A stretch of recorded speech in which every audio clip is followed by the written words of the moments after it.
Hey, welcome to the YouTube channel. My name is Barrett with Espresso Outlet. Today I have something that I think is going to be kind of fun. We have a lineup of $200 grinders. All four of these grinders are 40mm conical grinders, so pretty much apples to apples comparison in terms of what their abilities should be. So just full disclosure, we don't sell all of these grinders, so some people might say there's a little bit of bias, but I'm going to keep a pretty open mind.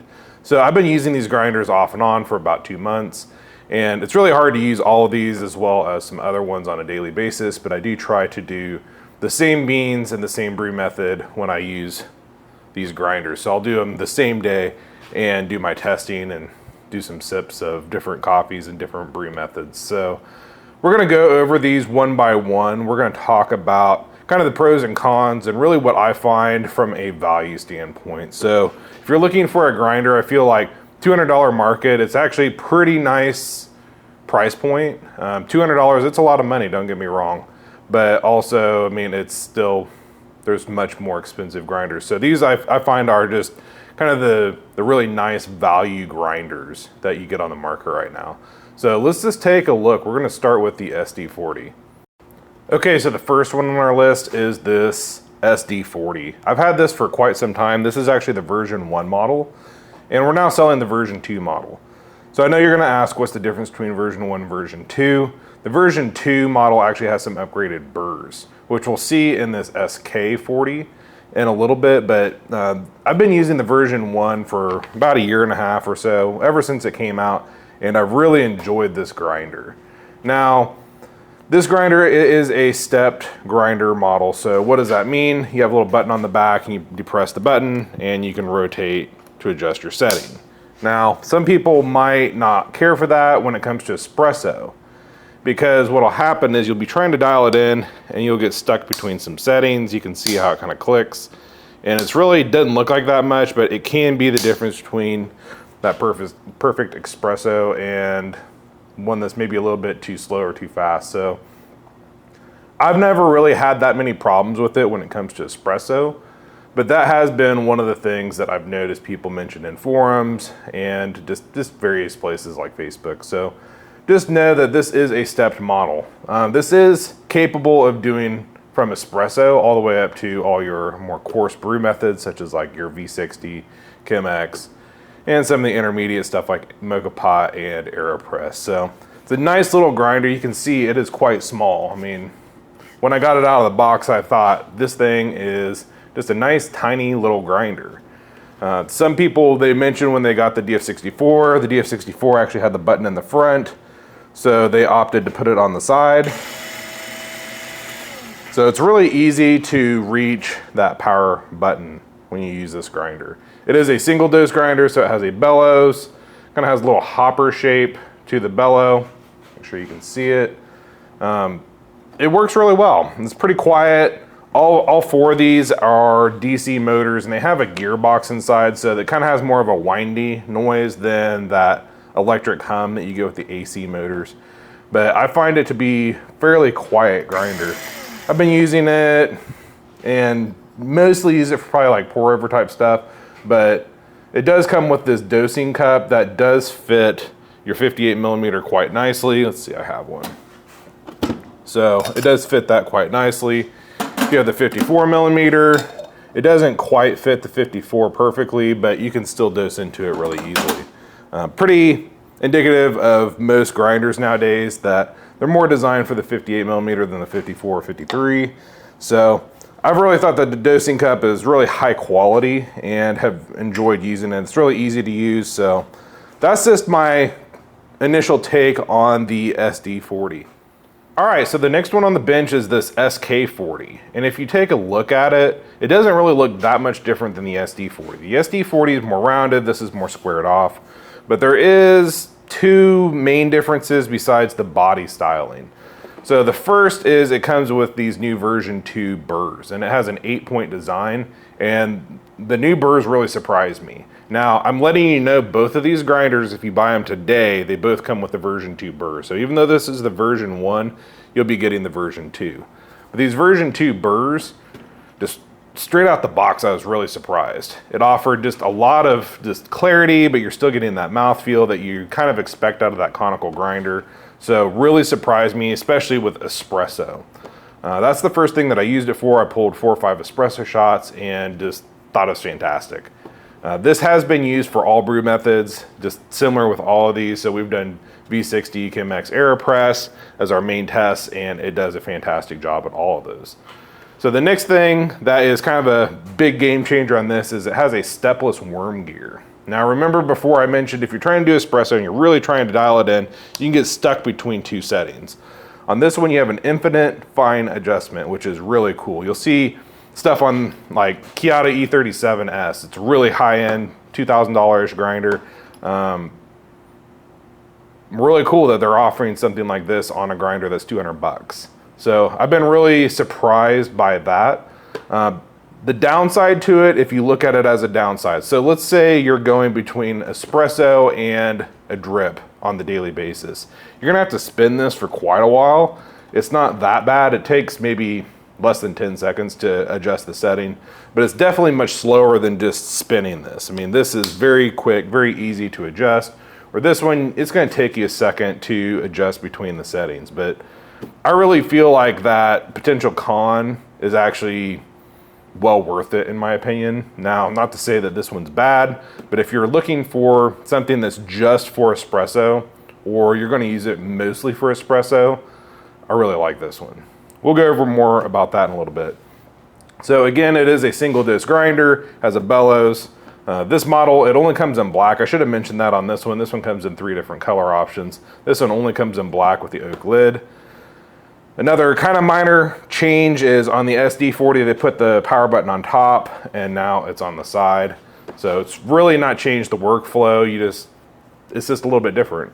Utilizes the same dosing cup, and past that, it's the same electronics inside, same motor, same grind chamber, pretty much same everything as the SD40, which I have loved for quite some time. So there really wasn't much to complain about on this, and really they just made it better, or they made it more for espresso-minded people. I'm not gonna say better, because for some people, this probably does make a lot more sense.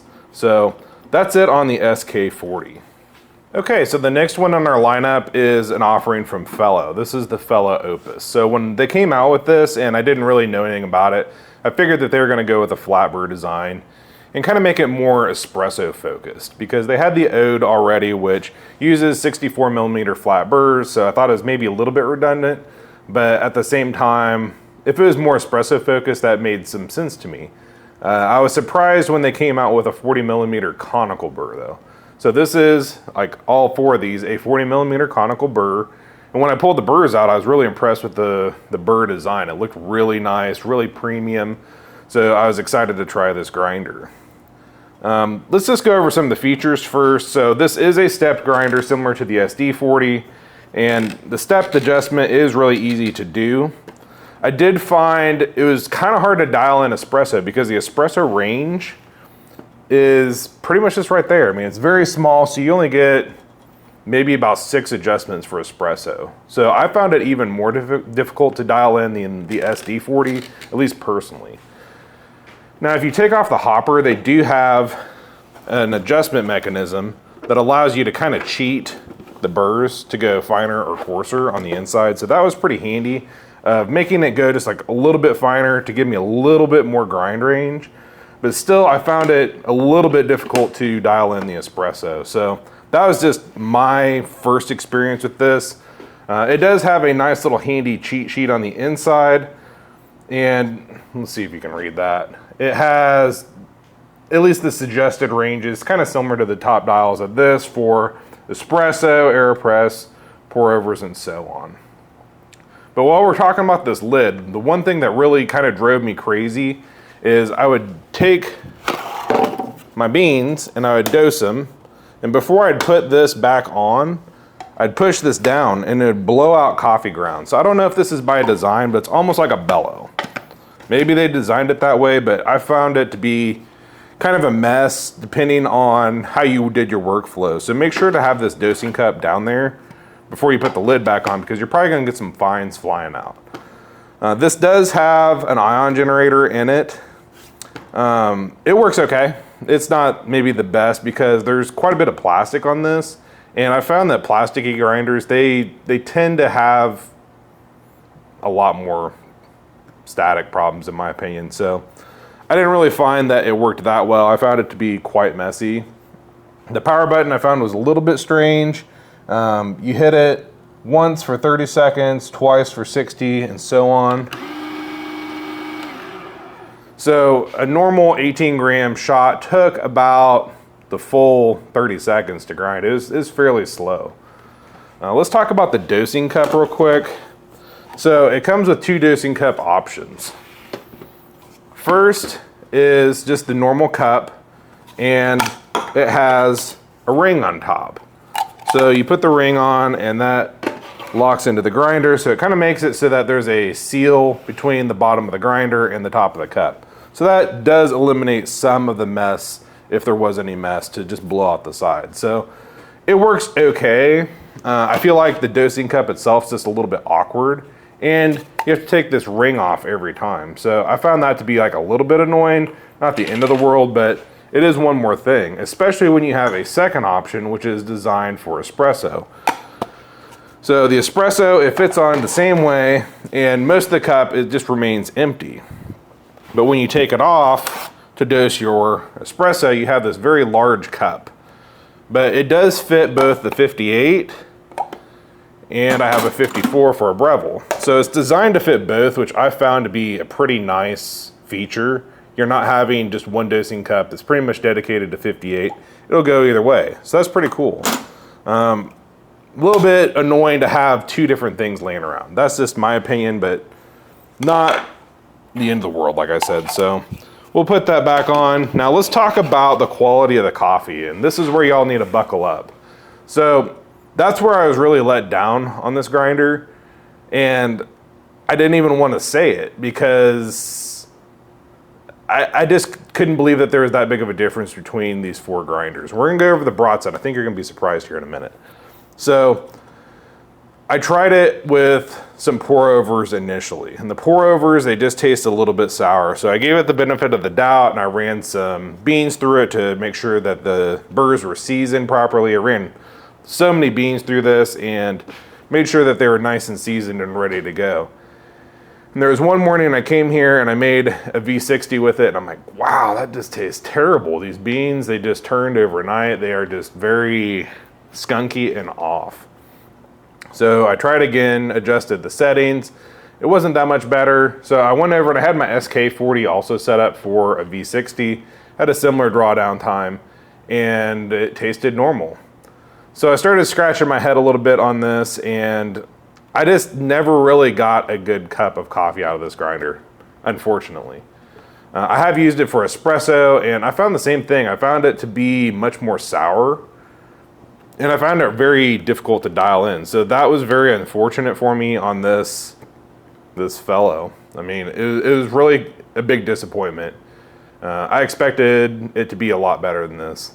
So if you've had a different experience, possibly it's just my grinder, but I have tried and tried. I've even neglected some of these other ones trying to get this to make a good cup of coffee, and it's never really performed where I feel like it should have performed. So very disappointing on this, but that's just my experience with this grinder. Okay, last but not least, we have the Baratza Encore ESP. I've been a long time Baratza fan. My first nice grinder was the Baratza Preciso. So it uses 40mm burrs, similar to this. The difference was it was really geared towards espresso, where it had a coarse and a fine adjustment setting. So that was really nice when I was trying to dial in espresso, especially when I got the non-pressurized portafilter that came with my Rocket. I really needed that additional range. So that was about $400. They don't sell that grinder anymore. They've had the Baratza Encore for quite some time. It's been more centered around a brew grinder. So this is the ESP, which gives you a nice espresso range. And when I try to dial this in, I really did not have a problem dialing it in. This is a stepped grinder, so I wasn't quite sure how easy it was going to be to dial in, but it was surprisingly not that difficult to dial in for espresso. Going over some of the features real quick, it does have an on-off switch on the side.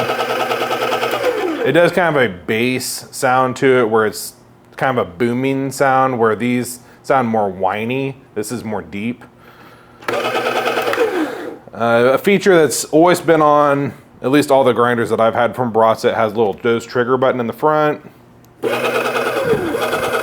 So if you're just doing espresso or you're just wanting to top off with a couple more grounds, you can hit that button and not have to flip that whole switch. So it does have 2 ground options. So it has your bulk bin, which is really nice for if you have just like a normal coffee pot. So if you're just doing like a big 12-cup coffee pot, and you want to grind some fresh coffee, you have that nice grounds bin. And it works very well. Been around on all these Baratza models for quite a few years. But they also offer this small tray, which at first I couldn't figure out which way it's supposed to go in. There's a lip missing on the front, so that goes outwards. And you just place that little tray in the front and it has a dosing cup. The dosing cup fits on the inside. Now, it is a little bit messy in my experience when doing espresso, but it did work. It's okay. We're not gonna say it's great, it's okay. Now, whatever this plastic is, it feels like it attracts static, I think, a little bit more than maybe like the plastic cups on the DF64. I know some people love them, some people hate them. I actually kind of prefer them. I have the metal cup, and I thought I might like the metal cup over the plastic. I actually kind of prefer the clear plastic cup. This one seems just a little bit more staticky, but not real bad. Now, similar to the Fellow, they thought ahead. Now, the Fellow, you didn't have to change anything to go from 54 to 58. On this dosing cup, it actually has this rubber ring that fits your 58 millimeter portafilter perfectly. But let's say you have a Breville, you can peel that little rubber ring off and it also fits the 54 perfectly. So that's a really cool feature, and you're probably not gonna swap it back and forth. Now, this rubber ring does kind of hold on to some of your fines, which I found just a little bit annoying. It's not the end of the world. It's really not gonna affect your cup of coffee, but I wish that it wasn't rubber, but I know why they did it. So that's the overview of this grinder. I feel like it did a really good job of brewing espresso as well as all your filter coffee. I've done quite a bit of filter coffee, and I feel like this one did very good with filter coffee. I even did some cold brew with it, and it turned out very nice. So I felt like pretty solid grinder for 200 bucks, and I felt like compared to the $400 Preciso that I used to use, really nice bang for your buck out of this ESP Encore.